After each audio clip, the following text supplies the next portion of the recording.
Today's top stories at NBR: Colonel Wealth enters Kiwisaver fray, a new log fumigant approved by the EPA, businesses more pessimistic, and there's more coming right up.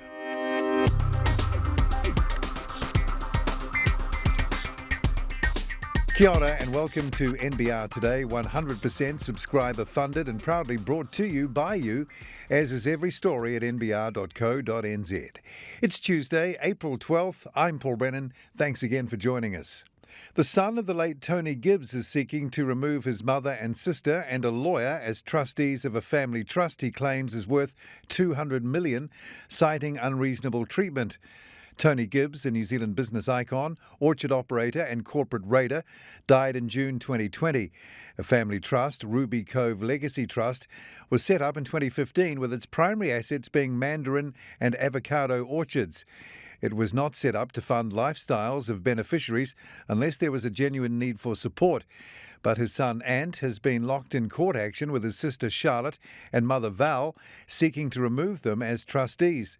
The matter was scheduled to be heard twice in the Auckland High Court today, Tuesday, but one hearing was heard in chambers and the other was adjourned.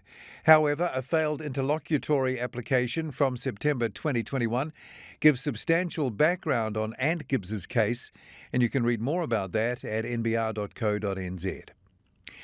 Digital index investment manager Colonel Wealth has entered the Kiwisaver fray, targeting younger customers who can weather the risk of high growth funds with retirement years away. Colonel was initially reluctant to enter the busy Kiwisaver market. There are just close to 3.1 million Kiwisaver members who have $81.6 billion invested with 28 Kiwisaver providers. Between those providers, there are more than 300 different funds. However, the investment platform did some research on people's engagement with their Kiwisaver provider, whether there was a need for new solutions, and whether Colonel could succeed in this market, and taking on Kiwisaver clients was judged viable. Founder and Chief Executive Dean Anderson says a big part of this was due to retail investors' increasing engagement with capital markets. The day-to-day Kiwis' awareness of their investments, what they're doing with their money, has grown, he said. A new log fumigant has been approved by the Environmental Protection Authority as a substitute to ozone-depleting methyl bromide, and the local industry hopes it will play a part in reopening the Indian market. Methyl bromide is used to fumigate much of the wall of pine logs exported from New Zealand to our trading partners. Yet New Zealand agreed to stop using the ozone-depleting gas by 2005, with exemptions when it signed the Montreal Protocol in 1987. When that deadline passed, New Zealand then agreed in 2010 to completely phase out the gas by October 2020, unless it could be completely recaptured.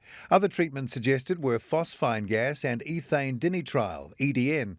This morning, Tuesday morning, the EPA announced a committee had approved an application by Czech-based Dravslovka to import EDN and said the gas rapidly decomposed after use, was ozone-friendly and had reduced risks to human health and the environment compared with methyl bromide. Dravslovka director Cade McConville said the decision was a significant milestone for both the company and New Zealand. Kiwi Rail is still determining how it will engage with iwi over its proposal to extend its core lease on railway land out to 2170. While the state-owned rail company has been pushing for an extension of the lease for at least 2 years, the Treasury has been sceptical about doing it without widespread consultation with iwi, who might have some interest in the land.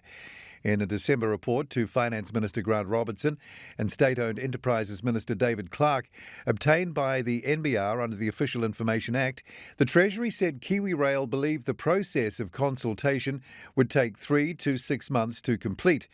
Robertson and Clark had earlier met the then acting Kiwi Rail chair Sue McCormack and former Chief Executive Greg Miller at the end of October to discuss the matter. The Omicron outbreak, higher petrol prices and global uncertainty have made businesses more pessimistic, but they still intend to hire more people over the next 3 months. Instead, business pessimism is reflected in expectations they will reduce their investment in buildings and in plant and machinery. The QSBO was conducted online from March 11th to 24th, with most businesses responding at the start of the survey when the price of unleaded 91 went over $3 a litre and the Omicron outbreak was at its peak. In Tuesday's release, NZIER said the widespread of Omicron reduced business activity and confidence in the March quarter.